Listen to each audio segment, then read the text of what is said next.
உங்கள் அனைவருக்கும் ஆங்கில புத்தாண்டு வாழ்த்துக்கள். இந்த 2019ஆம் ஆண்டு இந்த ஒவ்வொரு ராசிக்காரங்களுக்கு இந்த ராசி பலன்கள் அப்படிங்கிற வகையில் என்னென்ன மாற்றங்கள் ஏற்பட போகுது அப்படின்னு பார்ப்போம். இந்த வகையில் காலபுருஷ தத்துவத்தில் 2ஆம் ராசியாக விளங்கக்கூடிய ரிஷப ராசிக்கு இன்றைக்கி பலன்கள் பார்க்க போகிறோம். ரிஷப ராசி அப்படிங்கும்போது பார்த்திங்கன்னா சுக்கிரனோட ஆதிக்கம் பெற்றவங்க, எப்போதும் ஒரு சுறுசுறுப்பாக இருப்பாங்க, கவர்ந்தலுக்கும் பேச்சு இருக்கும். இவங்கள்ட்ட நட்பு வட்டாரம் எப்போதுமே பெருசாக இருக்கும் அப்படின்னு சொல்லலாம். காரணம் என்னென்னா அவங்க மற்றவங்களை கவர்ந்து இருக்கும் வகையில் உங்களுடைய பேச்சுக்கள் இருக்கும், அட்வைஸ்லாம் பண்ணுவாங்க, ஏற்கக்கூடிய வகையில் இருக்கும். இந்த ரிஷபராசிக்காரங்களுக்கு இந்த வருட ஆரம்பம் எப்படி இருக்குது அப்படின்னு பார்த்தீங்கன்னா, கடந்த அக்டோபர் மாதத்தில் குரு பகவான் பயிற்சியான பிறகு ஓரளவு சில முன்னேற்றங்கள் நடந்திருக்கும். தொடர்ந்து அந்த முன்னேற்றங்கள் கிடைக்கும் அப்படின்னு சொல்லலாம். உங்கள் ராசிக்கு குரு பகவான் 7ஆம் இடத்தில் அமர்ந்து தன்னுடைய 7ஆம் பார்வையால் உங்கள் ராசியை பார்க்குறது உங்களுடைய பேர் புகழ், அந்தஸ்து, செல்வாக்கு, கௌரவம் எல்லாம் முன்னேற்றம், உடல் ஆரோக்கியம் எல்லாமே நல்ல முன்னேற்றங்கள் ஏற்படும் அப்படின்னு சொல்லலாம். இந்த அடுத்ததாக பார்த்தீங்க அப்படின்னா 2ஆம் வீடு. இந்த 2ஆம் வீட்டிற்கு தற்பொழுது இந்த கிரகங்களோட, அதாவது சனீஸ்வரன் 8ல் அமர்ந்து தன்னுடைய 7ஆம் பார்வையை பார்த்துக்கிட்டு இருக்காரு. 7ஆம் பார்வையை பார்க்குறது ஒரு சில கொஞ்சம் நலக்குறைவுகளை ஏற்படுத்தும் அப்படின்னு இருந்தாலும் கூட குரு பகவான் உங்கள் ராசியை பார்க்கறதுனால அதுலேருந்தெல்லாம் அந்த பிரச்சனைகள்லேருந்து சமாளிச்சிடலாம். தொடர்ந்து உங்களுக்கு வருமானங்கள் அதிகமாகும். அதாவது மாணவர்கள் அவங்களுடைய கல்வித்தரம் மேம்படும், தொடர்ந்து முன்னேற்றங்கள் நடக்கும். குடும்பத்தில் சுப நிகழ்ச்சிகள் நடக்கிறதுக்கான வாய்ப்புகள்லாம் இருக்குது. பண வருவாய் பெருகும் அப்படின்னு சொல்லலாம். இருந்தாலும் இந்த ராகு கேது பயிற்சிங்கிறது ஒன்று மார்ச்சில் இருக்குது, அதை மறந்துட வேண்டாம். அது இந்த ராகுவானது 3ஆம் இடத்துலேருந்து 2ஆம் இடத்துக்கு பயிற்சி ஆகிறாரு. அந்த மாதிரி பயிற்சி ஆகும்போது உங்கள் ராசிக்கு 2ஆம் இடம் வரும்போது அதனால் கொஞ்சம் குடும்பத்தில் கொஞ்சம் கவனம் செலுத்தணும். எதுவும் தேவையில்லாத வீண் வாதங்களில் ஈடுபடக்கூடாது. குடும்பத்துக்குள்ளே சின்ன சின்ன பிரச்சனைகள் இருந்தால் கூட கொஞ்சம் அனுசரித்து போங்க. விட்டு கொடுத்து போனீங்க அப்படின்னா வெற்றிகள் கிடைக்கும். வெளிநாட்டு வருமானங்கள் கூடுறதுக்கான வாய்ப்புகள் இருக்குது. வெளிநாட்டில் ஹஸ்பண்ட் ஒய்ஃபோ இல்லை அவங்க பசங்களோ வெளிநாட்டில் இருந்தாங்கன்னா இந்த டைமிங்கில் நல்ல ஒரு வருமான உயர்வு ஏற்படும் அப்படின்னு சொல்லலாம். அடுத்ததாக வீரியம் தைரியஸ்தானம் என்று சொல்லக்கூடிய 3ஆம் வீடு. இந்த 3ஆம் வீட்டிற்கு குரு பகவான் பார்வை கிடைச்சிருக்கு. அதாவது குரு பகவான் 7ஆம் இடத்தில் அமர்ந்து தன்னுடைய 9ஆம் பார்வையை அந்த 3ஆம் வீட்டை பார்க்குறாரு. அதனால் தொடர்ந்து உங்களுடைய தைரியம், தன்னம்பிக்கை கூடும். உங்களுடைய இளைய சகோதரர்களின் வாழ்வு தரம் மேம்படும். ஐடி ஃபீல்டு, எலக்ட்ரிக்கல்ஸ் இவங்களுக்கெல்லாம் ஒரு நல்ல முன்னேற்றங்கள் இருக்கும். இந்த அதிசாரங்கிற ஒன்றை எப்போவுமே ஞாபகம் வச்சுக்கணும். இந்த வருடம் முழுமையுமே எல்லா ராசிக்காரங்களுமே அதை கொஞ்சம் ஞாபகம் வச்சுக்கோங்க. எந்தெந்த ராசிக்காரங்களுக்கெல்லாம் நல்ல நற்பலன்களை ஏற்படுத்த போகுதோ அவங்களுக்கு இந்த அதிசாரங்கிறது கொஞ்சம் ஒரு பாதிப்பான காலகட்டத்தை ஏற்படுத்தும் அப்படின்னு சொல்லலாம். இருந்தாலும் இதில் இந்த பாதிப்புங்கிற முழுமையாக இருக்காது. காரணம் என்ன அப்படின்னு பார்த்தீங்கன்னா, குரு தன்னோட சொந்த வீட்டுக்கு போகிறாரு அதிசாரமாகி. அதனால பாதிப்புகள் அதிகமாக இருக்காது. இருந்தாலும் பலன்கள் கொஞ்சம் குறையிறதுக்கான வாய்ப்புகள் இருக்குது. அதிகமான எஃபோர்ட்ஸ் போட வேண்டியது இருக்கும். அடுத்ததாக பார்த்தீங்க அப்படின்னா 4ஆம் இடம். 4ஆம் இடங்கிறது உங்களுக்கு சிம்ம ராசியாக வருது, சுகஸ்தானம்னு சொல்லப்படுகிறது. இந்த வீடு உங்கள் ராசியை குரு பகவான் பார்க்கறதுனால நல்லா வலுப்பெறுது. அதோடைய கேந்திரமான 4ஆம் வீடு வலுப்பெறுது அப்படின்னு சொல்லலாம். அந்த வகையில் ஒரு சிலருக்கு பொது வீடு, வண்டி, வாகன யோகங்கள்லாம் அமையும். தாயாரோட ஆரோக்கியம் மேம்படும், தாயாரின் அந்தஸ்து உயரும் அப்படின்னு சொல்லலாம். தாயார் வழி நீங்கள் நல்ல ஒரு பலன்கள் பெறக்கூடிய காலகட்டமாக இந்த வருடம் அமையும். அடுத்ததாக புத்திரஸ்தானம் என்று சொல்லக்கூடிய 5ஆம் இடம். இந்த 5ஆம் இடத்திற்கு சனீஸ்வர பகவானோட 10ஆம் பார்வை கிடச்சிக்கிட்டு இருக்கு. அதாவது கடந்த காலகட்டங்களில் புத்திர தடைகள் அக்டோபருக்கு முன்னாடி இருந்தவங்க கூட அந்த குரு பயிற்சிக்கு பிறகு புத்திர பாக்கியங்கள் நிறைய பேருக்கு கிடச்சிருக்கும்.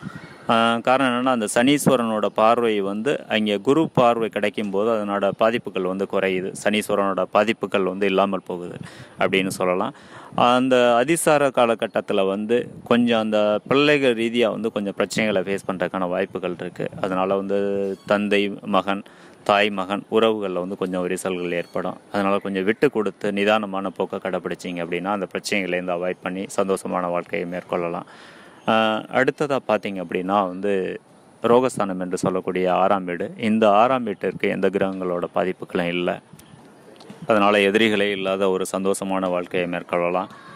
அடுத்ததாக பார்த்தீங்க அப்படின்னா கடன்கள் வாங்கினதெல்லாம் ஓரளவு செட்டில் ஆகிக்கிட்டு இருக்கேன். முடிஞ்ச அளவு சீக்கிரமே செட்டில் பண்ணிடுவீங்க. அதுக்கான சோர்ஸ் ஏற்படும், நல்ல வருமானங்கள் உயரும் அப்படின்னு சொல்லலாம்.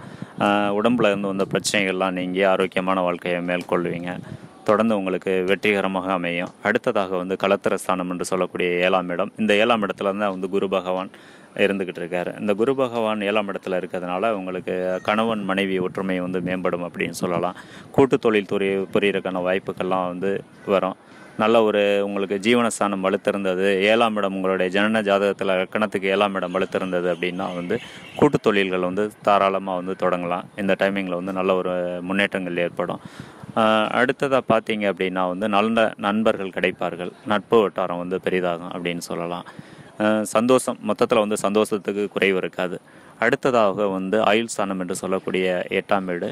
இந்த 8ஆம் வீட்டிற்கு பார்த்திங்கன்னா குரு பகவான் அதிசாரமாக முன்னோக்கி செல்ல போகிறாரு. அந்த காலகட்டத்தில் வந்து கொஞ்சம் எச்சரிக்கையோடு செயல்படுங்க. குரு பகவான் வந்து தட்சாமத்தியை வந்து நல்லா வழிபட்டிங்கன்னா அந்த குரு பகவான் உங்களுக்கு ஒரு நல்லதை செய்வார் அப்படின்னு சொல்லலாம். இந்த 8ஆம் வீட்டுக்கு பார்க்கும்போது வந்து வலி, வேதனை, அவமானம்லாம் கொடுக்கக்கூடியது இந்த 8ஆம் வீடு. அந்த 8ஆம் வீட்டுக்கு குரு பகவான் வர்றதுனால வந்து அவ்வளவா வந்து ஒரு பாதிப்புகள் இருக்குமோ அப்படின்னு ரொம்ப பயப்பட வேண்டியதில்லை. காரணம் என்ன அப்படின்னு பார்த்தீங்கன்னா, குரு தன்னோட சொந்த வீட்டுக்கு போகிறாரு. அதிசாரமாகி போகிறது தன்னுடைய சொந்த வீடு. தனுசு மீனம் வந்து குருவுக்கு சொந்த வீட்டில், அந்த மாதிரி தனுசு ராசிக்கு போகும்போது சொந்த வீட்டுக்கு போகிறதுனால அவர் நற்பலன்களை தான் வழங்குவார், கெடுதல்களை ஒன்றும் பண்ணிட மாட்டார். அதே சமயத்தில் அந்த வீட்டுக்கு பயிற்சியாக போகிற கேதுவானது 9ஆம் இடத்துலேருந்து 8ஆம் வீட்டுக்கு பயிற்சி ஆகிறார்ல, அந்த கேது தனுசு ராசிக்கு வர்றாரு. அதே சமயத்தில் வந்து சனீஸ்வரன் உங்களுக்கு அட்டமச்சனியாக இங்கே உட்காந்துட்டு இருக்காரு. இந்த வகையில் அந்த சனீஸ்வரனோட கேதுவோட பாதிப்புகள் ஏற்படுறதுக்கான வாய்ப்புகள் இருக்குது. அதனால் ரொம்ப கவனமாக செயல்படணும். அந்த காலகட்டத்தை வந்து எதுவும் புது முயற்சிகள் எதுவும் செய்ய வேண்டாம். மார்ச் டு மே அவாய்ட் பண்ணிடுங்க. எதுவும் புது முயற்சிகள் வேண்டாம். சுப நிகழ்ச்சிகள் முடிஞ்சளவு அவாய்ட் பண்ணிடுங்க அந்த டைமிங்கில். அடுத்ததாக பாகிஸ்தானம் என்று சொல்லக்கூடிய 9ஆம் வீடு. இந்த 9ஆம் வீட்டில் வந்து கேது பகவான் வருட ஆரம்பத்துலேருந்து மார்ச் வரையும் இருக்கார். அது வந்து உங்களுக்கு தொடர்ந்து நல்ல பலன்களையே கொடுப்பாரு அப்படின்னு சொல்லலாம். தந்தை வழி சொத்துக்கள் கிடைக்கிறதுக்கான வாய்ப்புகள் இருக்குது. வெளிநாட்டு வாய்ப்புகள்லாம் கடல் கடந்து போயிட்டு நல்ல வருமானங்கள் தொழில் பண்ணுறதுக்கான வாய்ப்புகள்லாம் வரும். நல்லா இந்த காலகட்டத்தை வந்து நல்லபடியாக பயன்படுத்திக்கிங்க. அடுத்ததாக வந்து ஜீவனஸ்தானம் என்று சொல்லக்கூடிய 10ஆம் வீடு. இந்த 10ஆம் வீட்டிற்கு சனீஸ்வர பகவான் வந்து 8ஆம் இடத்தில் அமர்ந்து தன்னுடைய 3ஆம் பார்வையை பார்க்குறது வந்து உங்களுக்கு சில நலக்குறைவுகள் ஏற்படுத்தும் அப்படின்னு சொல்லலாம். அந்த வகையில் வந்து குரு பகவான் உங்கள் ராசியை பார்க்கறதுனால அதுலேருந்தெல்லாம் வந்து மீண்டு நல்ல விதமாக வந்து தொழில் நடத்துவீங்க. தொழில் வந்து லாபகரமாக போயிட்டுருக்கோம். இருந்தாலும் இந்த சனீஸ்வரனுக்கு நீங்கள் வந்து கட்டாயம் வந்து பரிகாரங்கள் பண்ணிக்கிங்க. சனிக்கிழமைகளில் வந்து எள்விளக்கு போடலாம். சனிக்கிழமைகளில் வந்து நான்வெஜ் அவாய்ட் பண்ண வந்து பியூர் வெஜிடேரியனாக அந்த சனிக்கிழமையில் மட்டும் இருந்து பாருங்கள். ஒரு நல்ல மாற்றங்கள் கொடுக்கும் அப்படின்னு சொல்லலாம். அடுத்ததாக வந்து லாபஸ்தானம் என்று சொல்லக்கூடிய 11ஆம் வீடு. இந்த 11ஆம் வீட்டிற்கு குரு பகவான் தன்னுடைய 5ஆம் பார்வையை பார்க்குறாரு. 7ஆம் இடத்துலேருந்து 5ஆம் பார்வையை பார்க்குறது வந்து தன்னுடைய சொந்த வீட்டை பார்க்குறது வந்து நல்ல பல யோகங்கள் கொடுக்க போகுது அப்படிங்கிறதுல வந்து எந்த விதமான மாற்று கருத்தும் இல்லை. தொடர்ந்து உங்களுடைய எண்ணங்கள் ஈடேறும், வருமானங்கள் கூடும் அப்படின்னு சொல்லலாம். மூத்த சகோதர சகோதரிகளின் வாழ்வுத்தரம் உயரும். அவங்களுக்கெல்லாம் வந்து அவங்க வீட்டில் வந்து சுப நிகழ்ச்சிகள்லாம் நடக்கிறதுக்கான வாய்ப்புகள் இருக்குது. அடுத்ததாக பார்த்தீங்க அப்படின்னா வந்து 12ஆம் வீடு விரயஸ்தானம் என்று சொல்லக்கூடிய வீடு. இந்த வீட்டிற்கு எந்த கிரகங்களோட பாதிப்புகளும் இல்லை.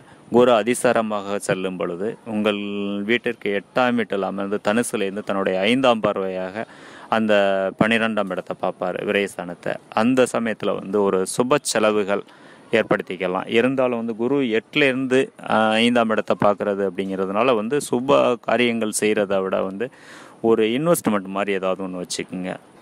அது உங்களுக்கு ஃப்யூச்சரில் பலன் கொடுக்கறது மாதிரி இருக்கட்டும். மொத்தத்தில் இந்த 2019ஆம் ஆண்டானது உங்களுக்கு தொடர்ந்து வருட ஆரம்பமே உங்களுக்கு அமர்க்கலமாக இருக்கும். தொடர்ந்து அந்த வெற்றிகள் நீடிக்கணும் அப்படின்ட்டா வந்து பார்த்திங்கன்னா அந்த மார்ச் டு மே கொஞ்சம் எச்சரிக்கையாக நிதானமாக செயல்படுங்க. சனீஸ்வர பகவானுக்கு வழிபாடுகள் செஞ்சுக்குங்க. ராகு கேது பயிற்சி அப்படிங்கிறது வந்து உங்களுக்கு பெரிய ஒரு மாற்றத்தை ஏற்படுத்தாது.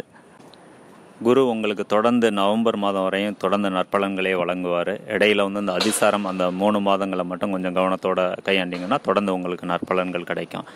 மொத்தத்தில் வந்து இந்த 2019ஆம் ஆண்டு தொடர்ந்து உங்களுக்கு வெற்றிகள் கிடைக்கும் அப்படிங்கிறதுல வந்து எந்த விதமான மாற்று கருத்து இல்லை. இதில் ஒரு முக்கியமான விஷயம் சொல்ல ஆசைப்பட்றேன். ரொம்ப பேர் வந்து ஏற்கனவே அந்த குரு பயிற்சி வீடியோவில் கேட்டிருக்காங்க. எனக்கு நல்ல நேரம் வரும்னு சொன்னீங்க, இதுவரையும் வந்து பலன்கள் கிடைக்கலையே, இல்லை ஏற்கனவே வந்து நல்ல நேரம் நடந்துச்சுன்னு சொன்னீங்க, பலன்கள் கிடைக்கலையே அப்படின்ட்டு.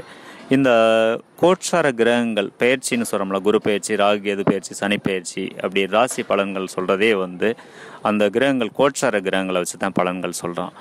ஜனன ஜாதகம் அப்படிங்கும்போது அங்கே தசா புத்திகள் இதெல்லாம் வந்து நிறைய மாற்றங்கள் ஏற்படுத்தும். அது மட்டும் இல்லை, ஒருத்தருடைய ஜாதகத்தில் வந்து இந்த கோட்சார கிரகங்களே வந்து முழு பலன்கள் கொடுக்கணும் அப்படின்னம்னா அவங்களுடைய ஜாதகத்தில் அந்த கட்டமானது பெற்ற மதிப்பெண்களை வச்சு தான் இதோட முழு பலன்கள் வந்து அங்கே கிடைக்கிறது தான். பலன்கள் குறைவாக கிடைக்கிறதுக்கான காரணங்கள் வந்து அந்த பரல்கள் தான்.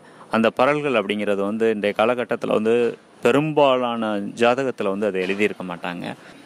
அந்த பரல்கள் இருந்தால் மிக தெளிவான, அதாவது வந்து ஜோதிடத்தை வந்து ஆராய்ச்சி செய்யலாம், மிக தெளிவான விளக்கங்கள் கொடுக்கலாம். உங்களுக்கு அந்த மாதிரி விளக்கங்கள் தேவைப்பட்டது அப்படின்னா கீழே உள்ள வாட்ஸ்அப் நம்பருக்கு கான்டாக்ட் பண்ணுங்கள். உங்களுடைய பிறந்த தேதி, இடம், பிறந்த நேரம் எல்லாத்தையும் இங்கே அனுப்புனீங்க அப்படின்னா வந்து தெளிவான விளக்கத்தோட உங்களுக்கு உங்களுடைய ஜாதகம் முழுமையான ஆராய்ச்சிக்கு உட்படுத்தப்பட்டு பரல்கள் கணிக்கப்பட்டு தெளிவான விளக்கங்கள் கொடுக்கப்படும். மேலும் தகவல் தெரிகிறதுக்கு என்னை தொடர்பு கொள்ளுங்கள். இது பிடிச்சிருந்த வீடியோ பிடிச்சிருந்தது அப்படின்னா சப்ஸ்கிரைப் பண்ணுங்கள், உங்கள் ஃப்ரெண்ட்ஸ்க்கெல்லாம் வந்து ஷேர் பண்ணுங்கள். ஜோதிட சம்மந்தமான கேள்விகள் எதுங்க இருந்ததுன்னா கமெண்ட்ஸில் போய்ட்டு எனக்கு கமெண்ட் பண்ணுங்கள்.